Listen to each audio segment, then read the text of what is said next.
LGB. LGB. LGB.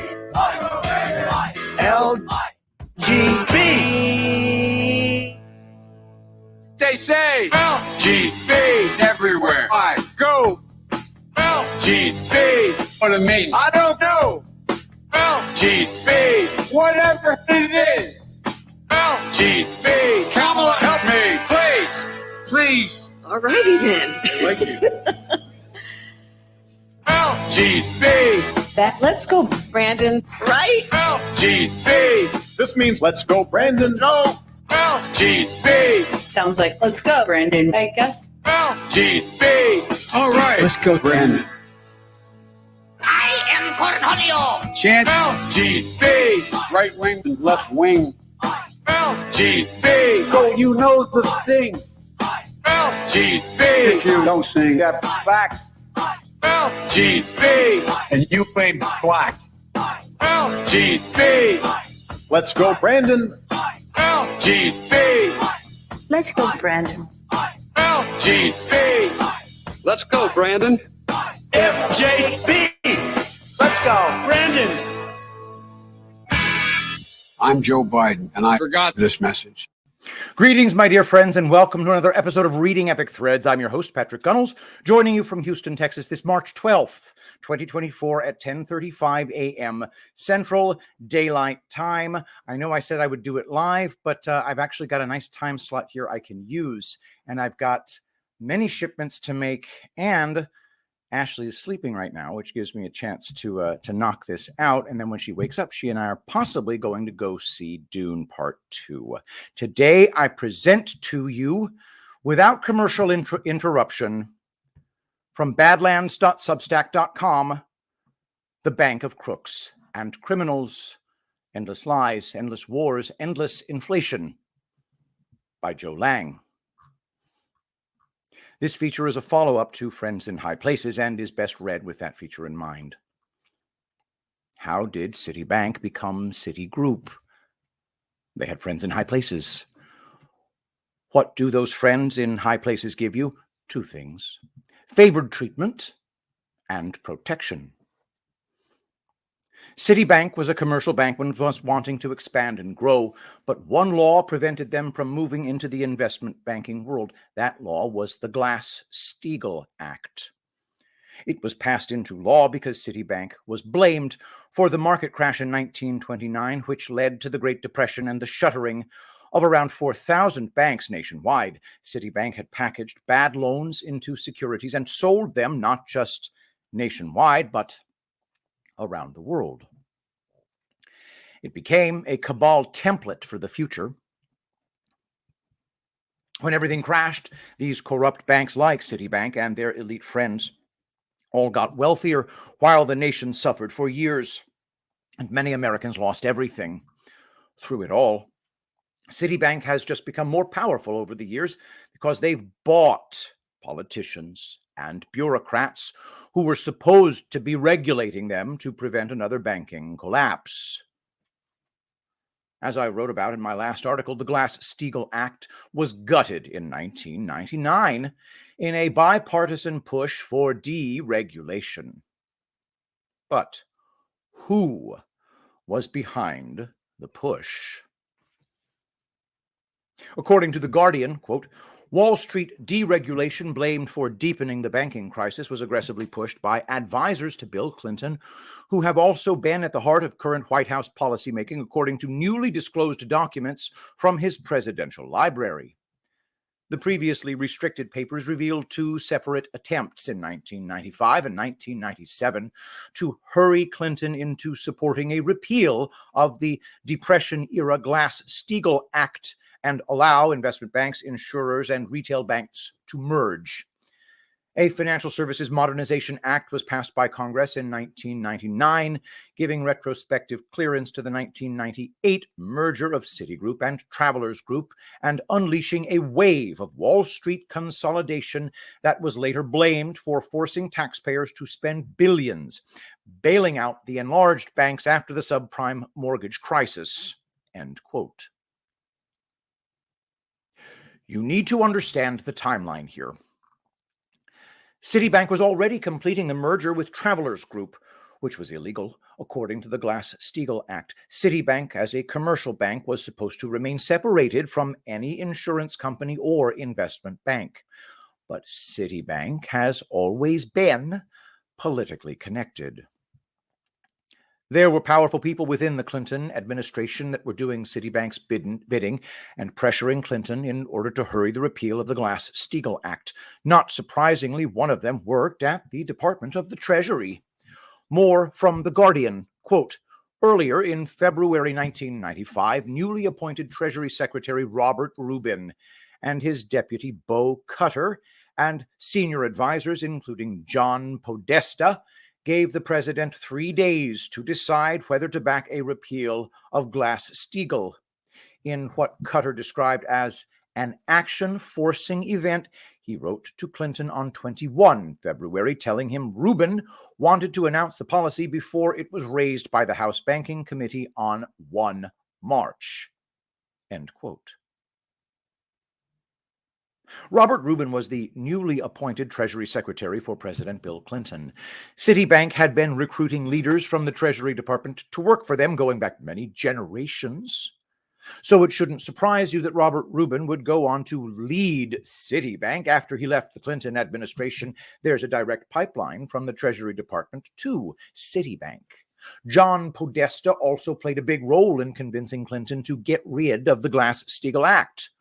More from The Guardian, quote, Podesta, who was then staff secretary but went on to become Clinton's chief of staff, wrote a covering note telling the president that all his senior advisors backed the plan, although he noted the danger that, quote, allowing banks to engage in riskier activities like securities or insurance could subject the deposit insurance fund to added risk, end quote. But Clinton's advisors repeatedly assured him that the decision to let Wall Street dismantle regulatory barriers designed to protect the public after the Great Depression simply represented inevitable modernization, end quote.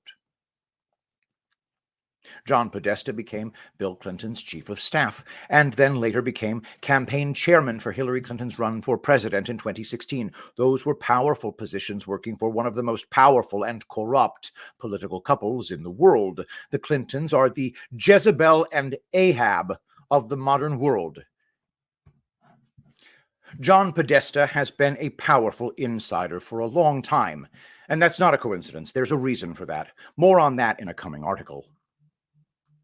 Podesta knew that allowing banks to engage in riskier securities and insurance would put federal deposit insurance at risk. FDIC insurance is just taxpayers' money disguised as deposit insurance. It's a banking scam. Clinton's advisors encouraged him to, quote, let Wall Street dismantle regulatory barriers that were put in place to protect the American people. Citibank was behind this push because of their merger with the Travelers Group. That merger made Citicorp the biggest bank in the world, so they changed their name to Citigroup. But who was really behind the push to make Citicorp the largest bank in the world? Guess who controlled Citicorp in 1999 when Clinton and the Uniparty repealed the Glass-Steagall Act? According to the New York Times. Quote, Citicorp, the nation's largest banking company, said yesterday that a member of the Saudi royal family, Prince Al-Walid bin Talal Al Saud, had agreed to invest $590 million in a deal that will help Citicorp strengthen its finances. Al Saud. The investment will make Prince Al-Walid the largest single shareholder in Citicorp. The prince, who quietly bought about 4.9% of Citicorp's common stock in the last months of 1990, could eventually own as much as 14.9% of the company with his new stake, but he will not be represented on Citicorp's board and has promised not to try to gain control over the company. End quote. Prince Al-Walid became the biggest shareholder in Citicorp back in 1991, and he promised not to try to gain control of the bank. That was a lie. Taking control of the most corrupt bank in the world was always the purpose. More from the New York Times, quote, at a time when Citicorp's stock has fallen out of favor with investors and Moody's Investors Service has downgraded Citicorp preferred stock to a speculative junk rating, Prince Al-Walid appears to have struck a very good deal. In addition to an 11% dividend on the new issue of convertible preferred stock, he may earn a profit. If Citicorp common stock rises above $16 a share, the prince may convert his non-voting preferred stock to voting common stock at a price of $16 a share, which is only slightly higher than yesterday's price of $15.38. End quote. Not many people could get that kind of a deal, an 11% dividend, and he could convert his preferred stock into common shares and earn a profit if the stock rose above $16. What was the price when he bought the shares? It was sitting just below that conversion price at $15.375. So as soon as it went above 16, Al-Walid got to convert his non-voting preferred stock into voting common stock, and he also profited in a huge way. Make no mistake, Prince Al-Walid controlled Citicorp when he owned almost 15% of the stock. So, 8 years later, in 1999, when Citicorp was pressuring the Clinton administration to repeal the Glass-Steagall Act, the person who was going to benefit the most was Prince Al-Walid. Citicorp was merging with the Travelers Group to become the biggest bank in the world, and the Glass-Steagall Act was preventing it, so the law was repealed. Prince Al-Walid not only got a sweetheart deal when he helped bail out Citicorp, he also got favored treatment from the Federal Reserve. How? More from the New York Times. Quote, "The Federal Reserve informally approved the prince's investment on Tuesday, and it has indicated that it will grant official approval if the prince's investment rises above 10% of Citicorp's total common stock. The Federal Reserve's approval is required for any purchase of 10% or more of the stock of an American banking company." End quote. Why was Al-Walid getting such preferential treatment? Was it just because he was wealthy, or was it more than that? And here's another great question. Why was Citicorp in need of a private bailout back in 1991 anyway? Here's where an interesting connection comes in that begins to reveal a much bigger connection. According to the New York Times, quote, "Citicorp, the largest U.S. banking company, paid the price Tuesday for years of heedless expansion by swallowing $930 million in charges for cutting staff and writing down bad loans. The move resulted in a third quarter loss of $885 million. The bank skipped its common stock dividend, and 2 rating agencies put Citicorp's long-term paper on watch or lowered it, which could increase the bank's cost of raising funds." End quote. Back in 1991, Citibank had lost nearly $1 billion in 1 quarter on bad loans. Rating agencies were downgrading the bank, and they stopped paying a dividend. The bank was in real trouble when Al-Walid stepped in to save them. A lot of those bad loans were from a specific area. Can you guess where? Have you ever heard of Latin America's lost decade? According to Federal Reserve history, quote, "During the Latin American debt crisis of the 1980s, a period often referred to as the lost decade, many Latin American countries became unable to service their foreign debt. Latin American borrowing from U.S. commercial banks and other creditors increased dramatically during the 1970s. At the end of 1970, total outstanding debt from all sources totaled only $29 billion, but by the end of 1978, that number had skyrocketed to $159 billion. By 1982, the debt level reached $327 billion. The potential risk of the growing involvement of U.S. banks in Latin American and other less developed country, LDC, debt didn't go unnoticed. In 1997, during a speech at the Columbia University Graduate School of Business, then Fed Chairman Arthur Burns criticized commercial banks for assuming excessive risk in their third world lending, FDIC 1997. Still, by 1982, the 9 largest U.S. money center banks held Latin American debt amounting to 176% of their capital. Their total LDC debt was nearly 290% of capital. Nominal interest rates rose globally, and in 1981, the world economy entered a recession. At the same time, commercial banks began to shorten repayment periods and charge higher interest rates for loans. The Latin American countries soon found their debt burdens unsustainable. End quote. The 1980s were called the lost decade for many Latin American countries, and that was no accident. As I've written about before, the CIA/shadow government led by George H.W. Bush was installing dictators and fighting proxy wars to protect their global drug trafficking in Latin America at that time. While that was happening, American commercial banks like Citibank were lending these countries a lot of money and putting these puppet governments into debt. It's the same cabal playbook.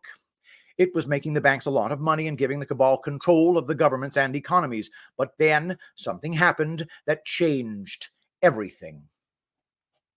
What was it? More from Federal Reserve history. Quote, "The spark for the crisis occurred in August 1982, when Mexican Finance Minister Jesus Silva Herzog informed the Federal Reserve Chairman, the U.S. Treasury Secretary, and the International Monetary Fund, IMF, Managing Director, that Mexico would no longer be able to service its debt, which at that point totaled $80 billion. Other countries quickly followed suit. Ultimately, 16 Latin American countries rescheduled their debts, as well as 11 LDCs in other parts of the world." End quote. Mexico defaulted on its debt, which triggered another 16 Latin American countries to do the same. That's what helped cause the write-down of over $800 million in bad loans by Citibank that led to Prince Al-Walid coming to their rescue. At the time, Prince Al-Walid wasn't well known outside of Saudi Arabia. He had already quietly bought $200 million worth of Citibank common stock on the open market in 1990 before he bought another $590 million in preferred stock that he converted to common stock, which made him the largest individual shareholder of Citicorp. This one investment put Prince Al-Walid on the world stage. He had just taken control of the most politically connected and corrupt bank in America. This investment would make him much wealthier and a lot more powerful. How wealthy did Al-Walid get by bailing out Citibank? According to Forbes, quote, "Al-Walid began to get seriously rich in 1991 when he invested nearly $800 million in Citicorp, including $590 million in convertible preferred stock. At the time, plenty of intelligent people thought Citi might fail. Al-Walid figured it was too big to fail, and that Citi's brand name and worldwide presence made it a great way to play global growth," end quote. Al-Walid already knew that Citibank was too big to fail way back in 1991. Why? Because it was the most politically connected bank in the United States.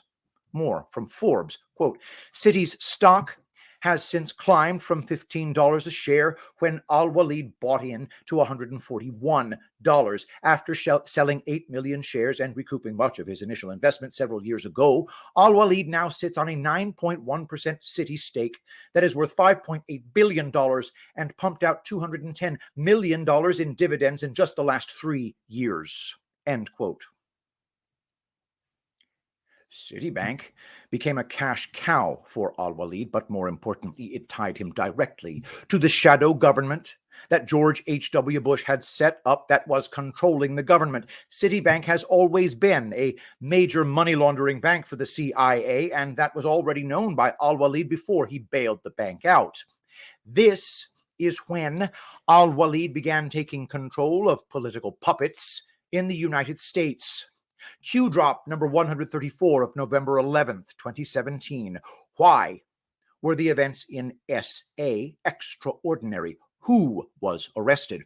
What will bank records provide? List names, family history, investment/ownership stakes, and point-to-point contacts. Example, Al-Walid, Huma, BO, Citigroup, U.S. control. Why is this relevant? House of Saud, U.S. control. Follow the money. What power shift recently occurred? Was a new king appointed? Coincidence? Dark to light. Why is this relevant? One side of the triangle removed. First time in history. Other sides falling, plus, plus, plus, plus, plus, plus, Q.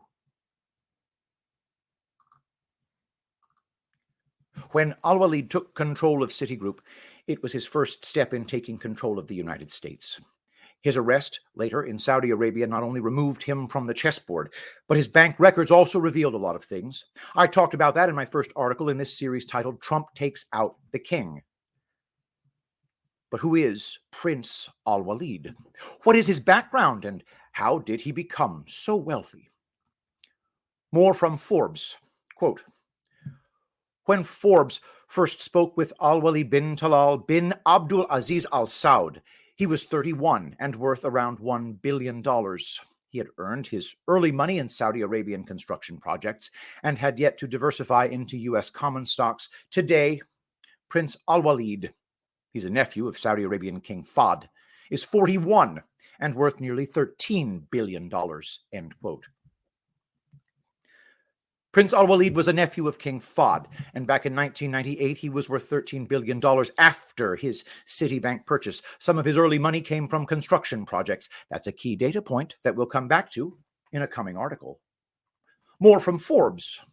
Quote, raised in Beirut by his Lebanese mother, Al-Walid earned a degree in business administration from Menlo College in Northern California in 1979. He says he got his start that year with a house and $15,000, both gifts from his father. He moved into land speculation and the contracting business in Saudi Arabia. He claims to have made $450 million by 1983, end quote. This important background on Al-Walid helps explain a lot that I'll be revealing over the next several articles. Al-Walid's parents divorced when he was young, and he likes to share how his father gave him a small sum of money to get him started, and then he turned it into a fortune. But his story isn't consistent, and what he rarely talks about is the connection to Citibank and his early success. According to Vanity Fair, quote, the official story of how Al-Walid got his start in business is where, many people believe, the myths about him originate. Al-Walid claims his father gave him $30,000. Within a year, he had lost the money. He went back to his father, who gave him $300,000. This time, it took him 3 years to lose it. He went back to his father again, who refused to give him more money and instead gave him the deed to a house he was building for Al-Walid in Riyadh. Go work for yourself, his father admonished. Al-Walid got a $600,000 mortgage on the house from a branch of Citibank in Riyadh. In pictures, the house looks like little more than a ramshackle structure, and certainly not one that would serve as collateral for a large mortgage, end quote. Al-Walid often tells the story of his dad giving him money to get started, but often doesn't mention the house his dad gave him that Vanity Fair described as a ramshackle structure. Citibank gave the young prince a large loan and used that ramshackle structure as collateral. He got favored treatment. That was the beginning of Al-Walid's relationship with the CIA's most favored bank. Prince Al-Walid's mother was Lebanese, and he grew up in both Beirut and Riyadh because of his parents' divorce. That's very important. He was a nephew to the king of Saudi Arabia at the time, but had strong ties to Lebanon. His family background and past history are more important than I think most people realize. That family history created powerful connections, but why wasn't he in line to the throne?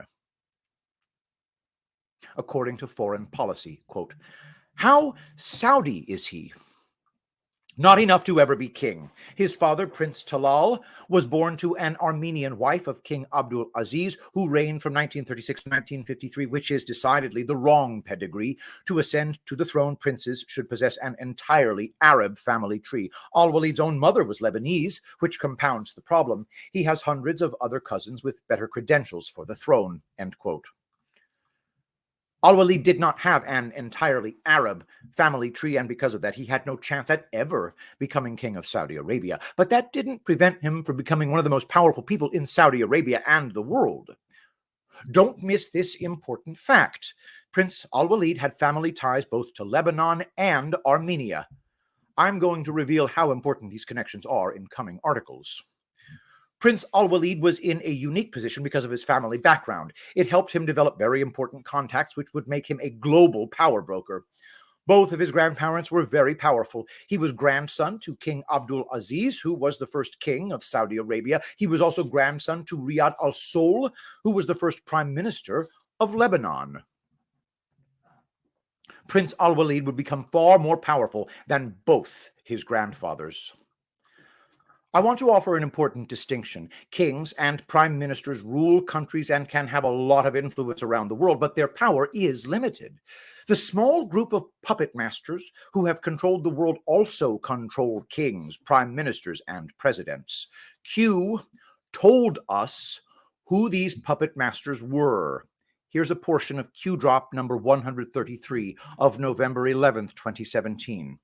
Hard to swallow, important to progress. Who are the puppet masters? House of Saud, 6 plus plus plus, $4 trillion plus. Rothschild, 6 plus plus, $2 trillion plus. Soros, 6 plus, $1 trillion plus. Focus on above. 3. Public wealth disclosures, false. Many governments of the world feed the eye. Think slush funds, feeder. Think war, feeder. Think environmental pacts, feeder. Triangle has 3 sides. Eye of providence. Follow the bloodlines. This Q drop was not referring to the king of Saudi Arabia as a puppet master. It was referring to Prince Al-Walid. And I will make that case in the coming articles. Al-Walid became very wealthy and was considered one of the wealthiest men in the world. Q said their wealth disclosures were false. Al-Walid wasn't just a billionaire. He controlled trillions of dollars. I'll make that case in the coming articles too. Governments he controlled funneled money to him, and he also gained wealth through slush funds and wars. Lots of money. Money is power. As I've been saying, Prince Al-Walid was the biggest threat to Trump when he became president. He wasn't well known before he bailed out Citibank, but why did he bail out Citibank? Was it just to get wealthier? That's been the media narrative. Let's connect some important dots that will lead into the next article.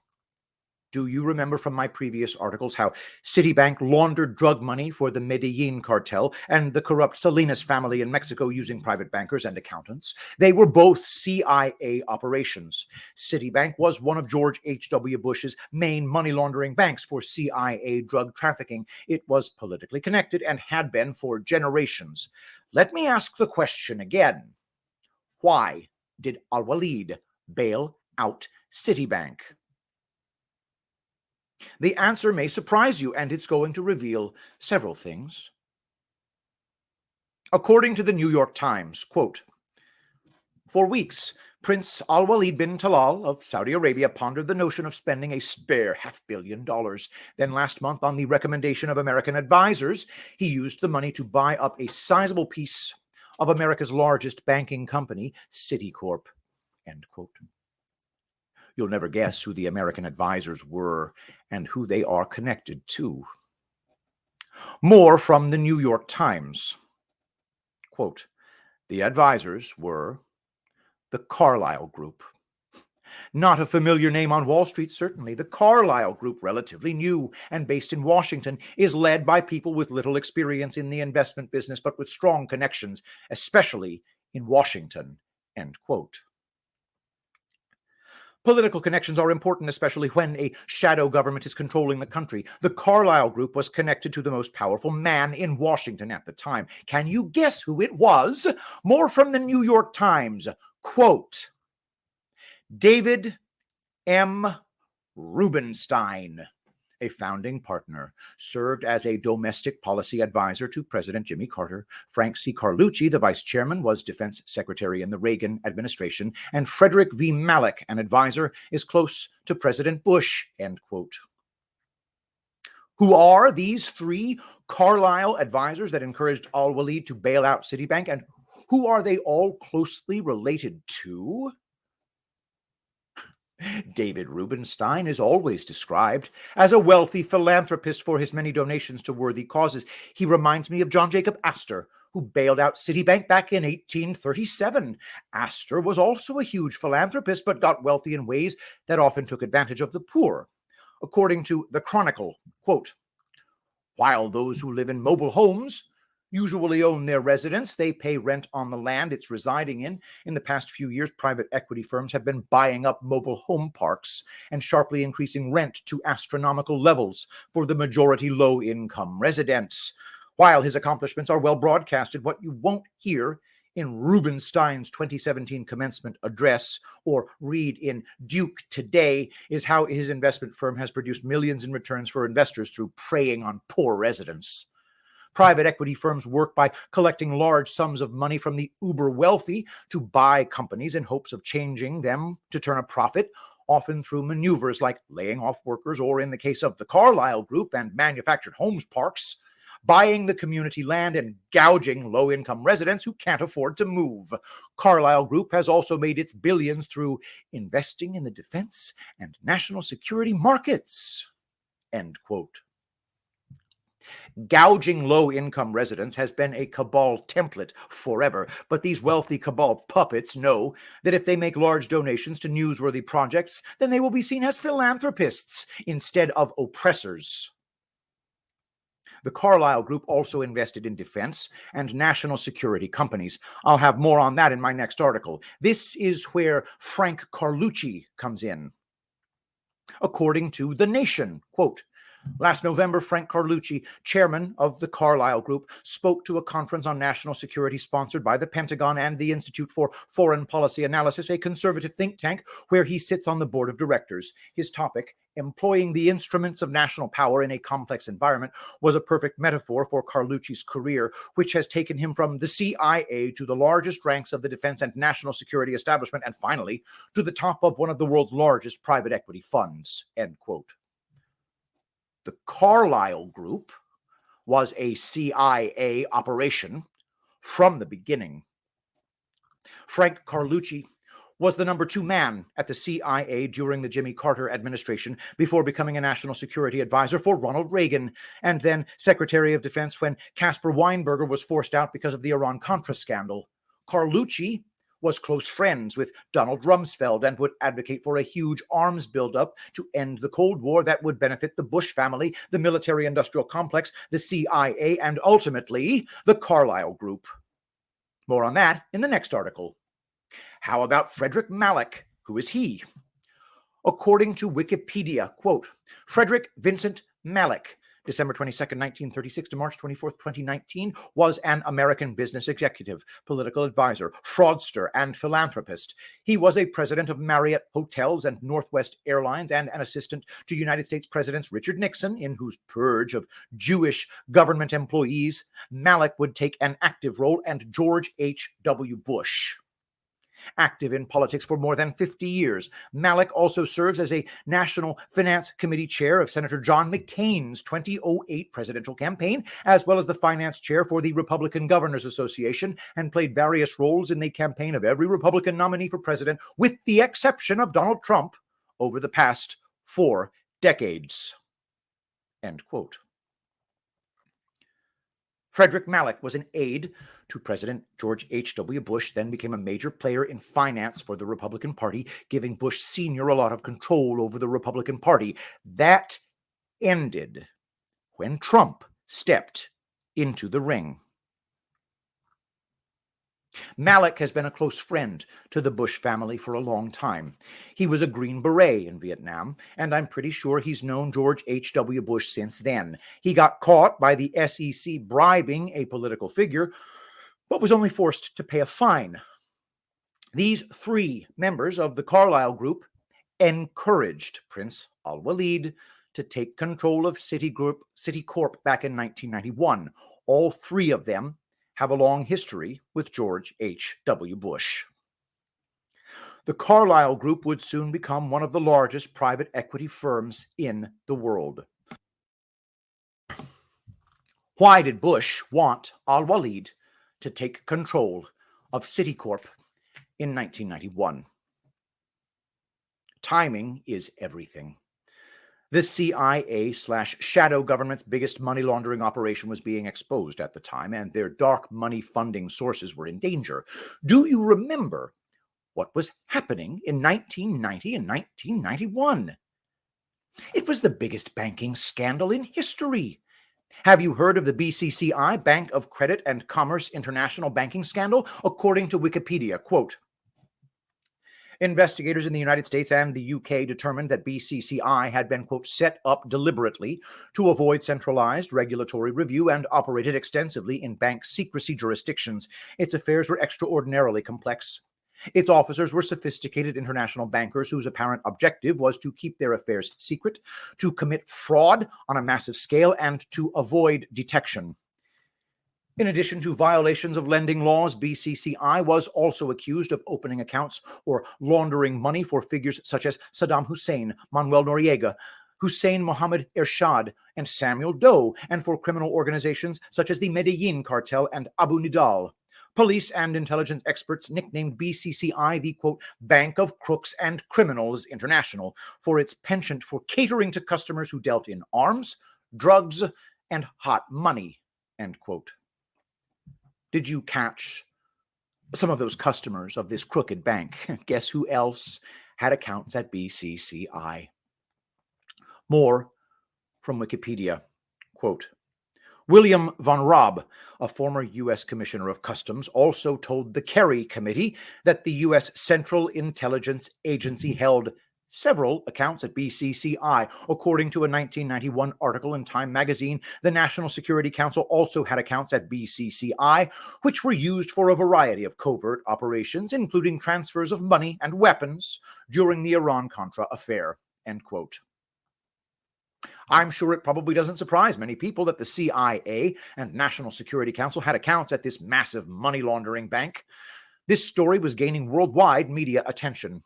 More from Wikipedia. Quote, BCCI became the focus of a massive regulatory battle in 1991, and on 5 July of that year, customs and bank regulators in 7 countries raided and locked down records of its branch offices during Operation Sea Chase, end quote. This BCCI story is bigger than most people realize, and unfortunately, not a lot of people even remember it. There's a reason most people don't remember much about BCCI. The cabal changed the narrative. Timing is everything. George H.W. Bush was president at the time, and he should have been feeling the heat over this scandal. Guess what happened in 1990 that changed the narrative and dominated the headlines for the next year? The Iraqi invasion of Kuwait. According to Wikipedia, quote, the Iraqi invasion of Kuwait began on 2 August 1990 and marked the beginning of the Gulf War. After defeating the state of Kuwait on 4 August 1990, Iraq went on to militarily occupy the country for the next 7 months, end quote. The Gulf War would dominate the entire media narrative as President George H.W. Bush built up a great coalition of 42 countries to remove Iraqi forces from Kuwait. According to Wikipedia, quote, the Gulf War was an armed conflict between Iraq and a 42-country coalition led by the United States. The coalition's efforts against Iraq were carried out in 2 key phases: Operation Desert Shield, which marked the military buildup from August 1990 to January 1991, and Operation Desert Storm, which began with the aerial bombing campaign against Iraq on 17 January 1991 and came to a close with the American-led liberation of Kuwait on 28 February 1991, end quote.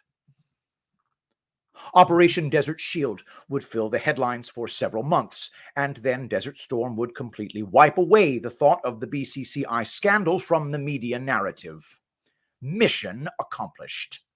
The biggest bank scandal in history was forgotten because of a war. As Q said in drop 4021 of April 30th, 2020, think SIGINT, think CIA, think double agents. China thought they eliminated all in-country assets. Some things are better left untold. Public truths of some event force wars. World War III prevent. Hello, Feinstein. Q. Public truths of some events force wars. Wars are often started as cover-ups for massive crimes. George H.W. Bush feared the BCCI banking scandal being fully exposed, so he started a war. The Gulf War was a cover-up that turned into a massive money laundering operation. We'll go deeper into this in my next article, along with more interesting history of Prince Al-Walid. That is Joe Lange from badlands.substack.com. Brilliant article, as always. Go to badlands.substack.com. Do a like, do a paid subscription if you can. Also, go to epicthreads.tv. We do anticipate a slight interruption in the production of Angel Paste. Rest assured, it will be back, but the current supply is going to have to do us for now. So if you're running low, get your Angel Paste now. Use promo code Shapiro to pry $1 from my grasping hands. I've got some new things on the horizon coming up. Very exciting. So definitely check that out. And thank you, everybody, for watching. And let us pray. Saint Michael the Archangel, defend us in battle. Be our protection against the wickedness and snares of the devil. May God rebuke him, we humbly pray. And do thou, O Prince of the heavenly host, by the power of God, cast into hell Satan and all evil spirits who prowl about the world, seeking the ruin of souls. Amen. I love you all. Thank you so much for being here, and I'll see you tomorrow. I will be the greatest president that God ever created.